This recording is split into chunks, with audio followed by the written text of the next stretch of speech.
Welcome to the Orbital Drop Shock podcast. My name is Jared and I'm your host. And today we are talking about Halo Bloodlines.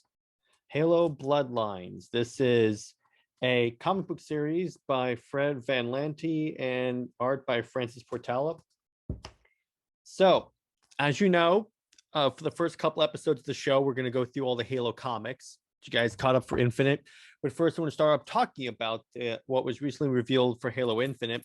Any concerns I had about this game have completely been dispelled because it looks gorgeous, absolutely gorgeous, and the story looks amazing. Everything about it looks great. I am completely confident in what's going on with this game. So sad because I'm really looking forward to it now. All right, anyway, so we got Halo Bloodlines. So like I said, this story, so opens up. Again, a brief summary of the story, and then we're going to talk about what I thought about it in general. So anyway, it opens up on this cargo ship that's going through space, and they receive some type of signal from a planet near them, and some kind of burst transmission of a couple of symbols. So anyway, the shipboard AI named Iona figures out what the signal is. But anyway, so we cut back to the Clarity of Faith. It's a Covenant. It looks like a super carrier. It's an assault carrier. That's a Covenant ship right there. And what I like about the story is that, basically what the story is talking about, how it's a story about a family. And what they do in this book that's really effective is they sort of mirror that between the UNSC and the Covenant. What I mean by that is that the two senior officers on the ship, two elites, are brothers, actual brothers, and they have this whole family story arc, if you will, as does some of the other characters that will be brought up later. But anyway, the Covenant also pick up the signal, and then what also happens is these signals basically tell them don't go into slip space, because when they go into warp, they are completely shot down, completely and utterly shot down. And the ship completely crashes. And Iona's fine. She wakes up, but then the crew is dead. So what she decides to do is she goes basically release the prospecting equipment. So pretty much what they were trying to do is what they're doing is that these UNSC soldiers, which are actually Office of Naval Intelligence officers, went up and said, okay, so we're going to take this equipment and smuggle it through space. And if anyone asks, hey, it's prospecting equipment, but it turns out it's a Spartan fire team Black. Now, a lot of them, we don't get their names. They're just numbers. So it's 1, 2, 3, and 4. 4 is the sniper. 3 is heavy weapons. 2 is second in command. I guess that's pretty obvious. And 1 is the team leader. So anyway, the Spartans get to work, and they retrieve the AI in Fallout because they decide, hey, there's a bunker there, a couple hundred meters from our position. Maybe we can get there and call the UNSC for help. So they roll out in a Warthog. Then what they find is that they're not the first ship to have been shot down by the signal. There's thousands of them.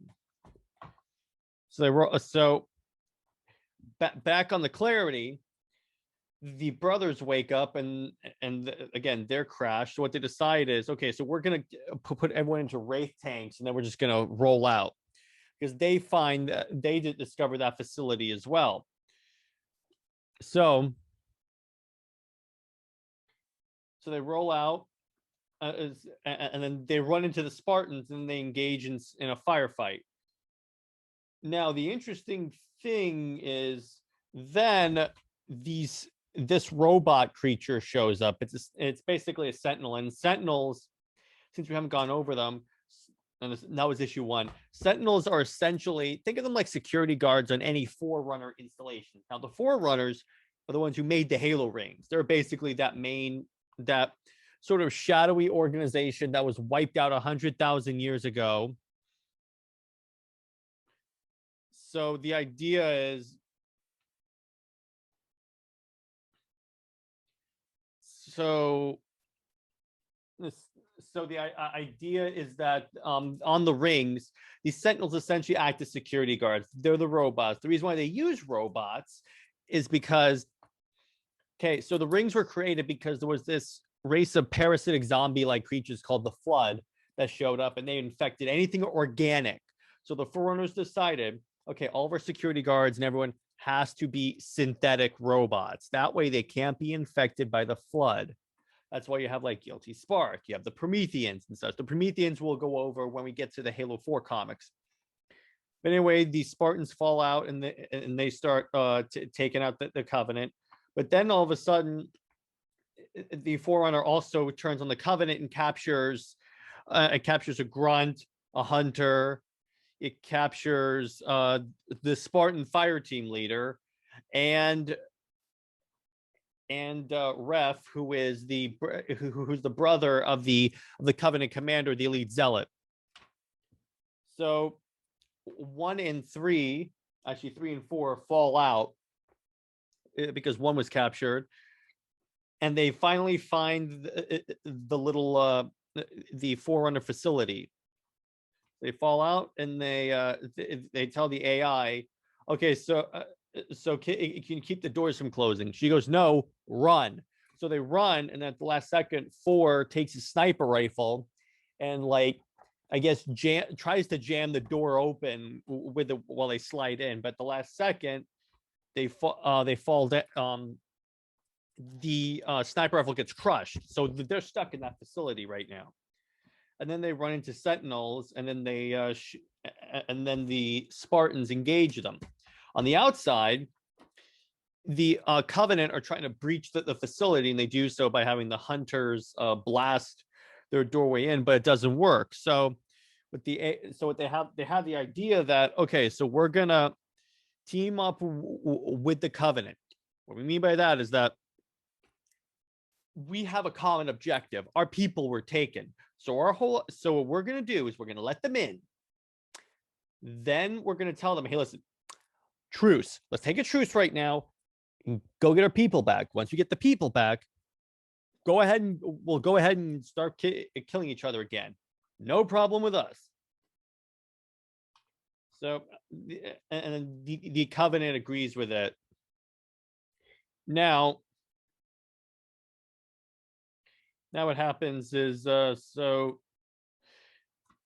the prisoners, and by that I mean 1, Ref, and the others, the Hunter and the Grunt, are taken to this holding facility, and then a monitor right there, the little ball robot guy, his name is 686 Ambulant Prism, who is the caretaker of this facility, monitor, installation 04. Anyway, his job is to study life that's captured. So he basically dissects the Hunter and kills it by shooting lasers through it like that. So their whole idea. So 1 and Ref are we got to figure out a way out of this. So that ends part 3. Next is, so we open up. Okay, so now the UNS. So now 3 and 4 and the Spartans are, and the Covenant are on the side of are teaming up with the Covenant. Maybe wondering where's 2. Well, 2 is back on the ship because she's supposed to say, okay, if a UNSC ship flies over, call for help. So they're climbing down, and then they get engaged by Covenant, by Sentinels. And what's actually kind of cool is that before they're engaged by Sentinels, so they're climbing down this wall, and then what's hilarious is that 3 or 4 asks the Zealot, how are the Grunts going to get down? So the Grunts jump on the Hunter, and then the Hunter just cannonballs down. So they're like, okay, let's do this again. Let's go up. Come on, climb back on the Hunter. So then 3's like, okay, can I shoot them now? And then the Zealot's like, yeah, go ahead. Anyway, they take cover. They take fire, and then Ref, the elite takes out his energy swords, and then it takes combat. I mean, it doesn't take combat. He engages the Sentinels. So the UNSC troops are completely out. So 3 grabs a Sentinel beam, and 4 ends up taking a Covenant carbine. And so what's interesting is that then 4 and the elite have a conversation, and this is where the elite says, "Hey, he's my brother, and he was always the weaker of us, and I have to like protect him." And he goes, "Can you understand what that's like to protect someone?" And then he goes, "Yeah, I can, as a matter of fact." And this is kind of interesting, this part of the story, because it's showing like they're figuring out, yeah, we're not so different. We are kind of similar in that way. We're not like so different. We may look different, but we're not really that different. So next, what you discover is then back at the prisoner facility, the grunts dissected. But what's interesting is that one is looking around. She sees that robot that they were engaging outside the facility near the beginning of the story, and she sees that her assault rifle magazine is wedged into the in between the armor of that creature. So she gets this idea. I'll be explained later. So anyway, the Spartans and the UNSC decide, okay, so we're the Spartans and the Covenant decide we're going to split up, because I think that'll be the best way to cover this facility. So then what happens is they start taking sniper fire, like beam rifle fire, and then 4 is like, okay, so I'm gonna go take care of him. You stay here. So they engage. So they move out, and then 4 opens fire on the sniper, and then appears to kill the elite. Now next on the ground, 3 begins engaging the Covenant, but then it's discovered that when 4 took the shot, he was actually shooting at 2. Now what happens is, it turns out Embulant Prism has been screwing around with 4's with the Spartans' heads-up displays, and told them, "Hey, listen, guys, we're going to." He basically said, "Hey, you're not supposed to be here, so I'm just gonna kill all of you. But why do it myself, and I can have you guys do it for me?" Then what else is?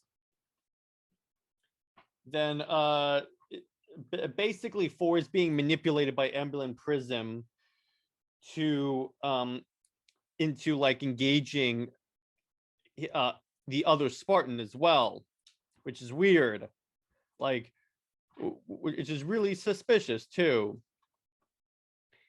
So what happens next is that what cool thing is that you see Iona and Embulant are like in sort of an AI battle, which is kind of cool. If you see here on this page.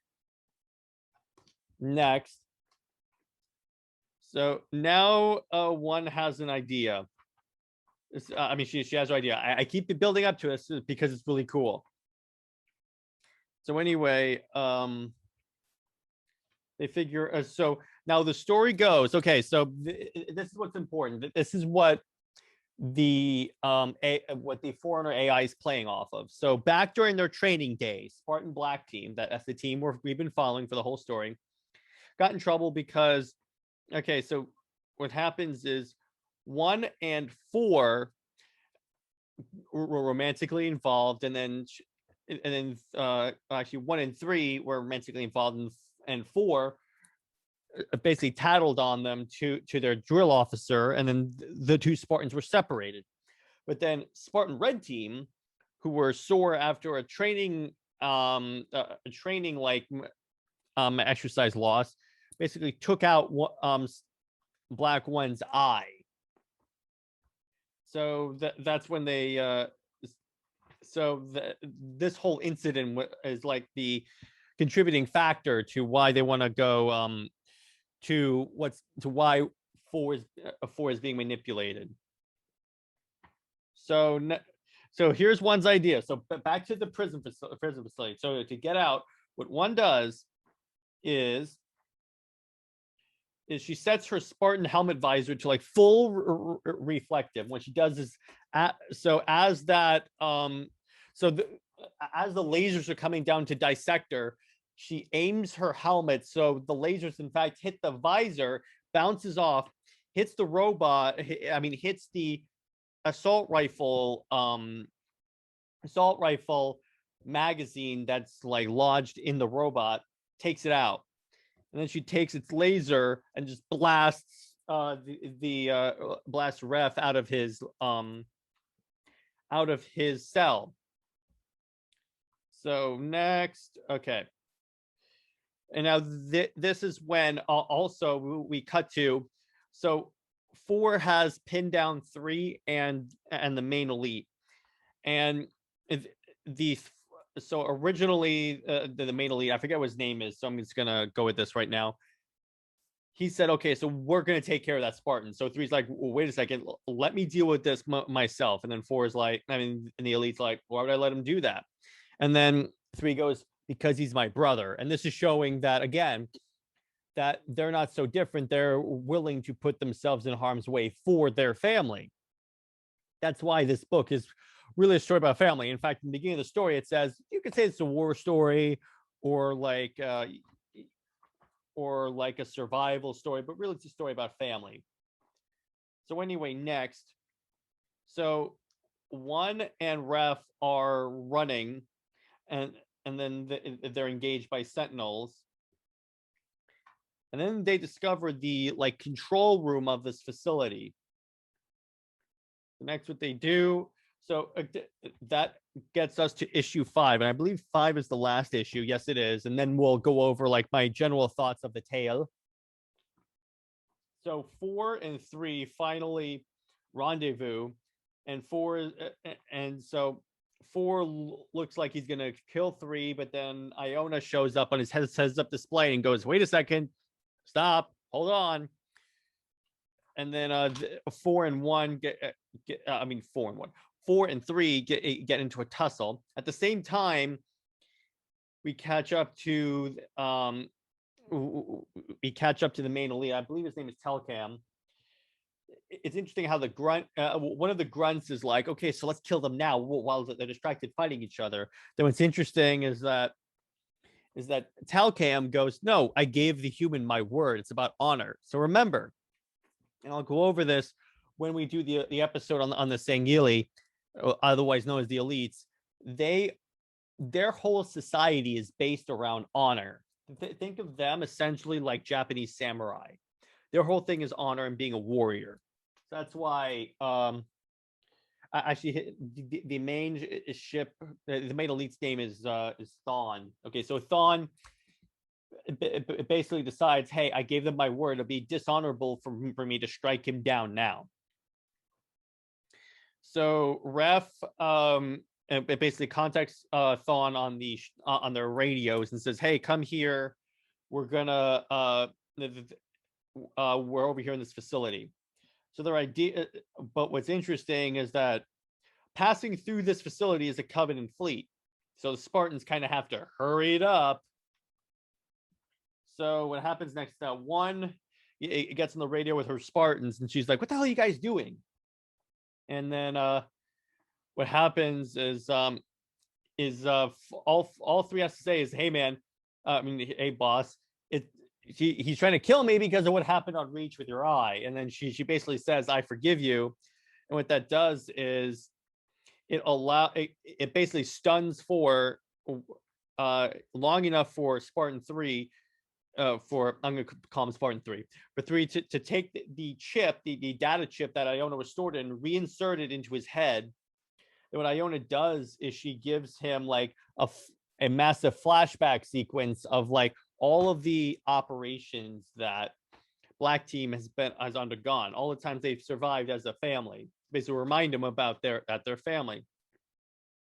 So now 4 is back, and then so what happens is that 1's like, okay, everyone rally to my position, but then she's attacked by the hunter, and the Ref's like, what the hell are you doing? Then Thawne's like, well, I said I was going to team up with the humans until we got you back. Seeing as though we got you back, I don't need to uphold my end of the argument anymore. So now but Ref says, wait a second, don't contact the Covenant fleet. Let's wipe them out. Because essentially now Ref is beginning to realize the Covenant's a lie. He's like, we can build a new Covenant that includes the humans, essentially. So what happens is Thawne basically goes, okay, I have to deal with this now. So he tries to take out his energy sword, but it turns out Ref had taken it and then just runs Thawne through. So Thawne's dead. And then what's hilarious is that Ref basically goes, okay, so you, Oracle, you're not going to stand in my way, and then Prism just fires on him and kills him. And then at the same time, 3 and 4 show up and start engaging the enemy, and it's this massive battle, which looks super cool on a splash page like that. At the same time, 2 shows up, having been like not killed when 4 fired on her. And then the Spartans blast Embulant Prism into the cannon, which fires him into space. At the same time, it also shoots down the Covenant ships. Now, Iona gets on the radio and goes, okay, so it's about 100 Covenant Covenant infantry. Should we just wait for them to I don't know, asphyxiate? But then the Spartans like, now we're just going to charge out looking all badass like and fight them. So that's Halo Bloodlines. So this was one of my, well, like I said last week, one of my favorite comic series, because I like that whole, I like stories that deal with the brotherhood among and between soldiers.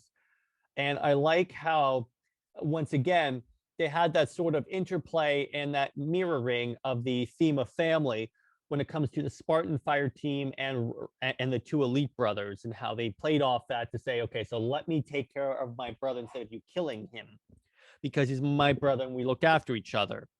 I really felt that was really effective and a really great narrative technique.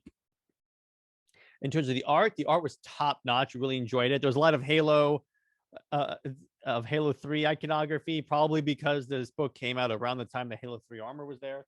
What I did like is one of the panels, actually 2 of the panels, as a matter of fact, that I felt were really cool, is that when 4 and 3 are having a confrontation, it kind of shows it's pretty much the first person perspective of Halo. I'll see if I can get closer, like right there. It's pretty much the first person perspective of the game, which I think is really cool.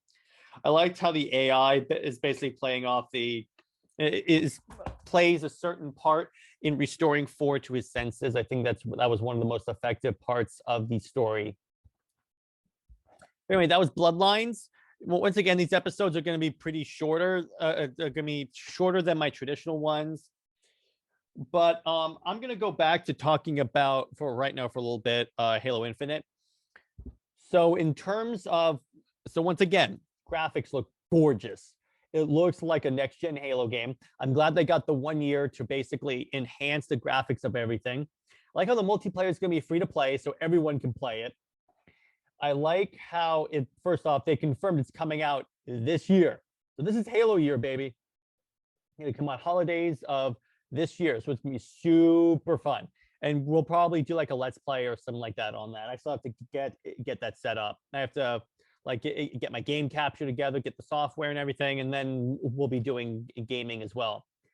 So in terms of the guns, I felt looked pretty cool. The vehicles I felt looked pretty cool. I'm really excited. I really can't wait to see what else 343 has in store for us. And I like, once again, this really helped basically it's basically helped my confidence in the game. The fact that Joseph Staten is like the head guy of creative for that game, because he basically wrote every Bungie Halo game.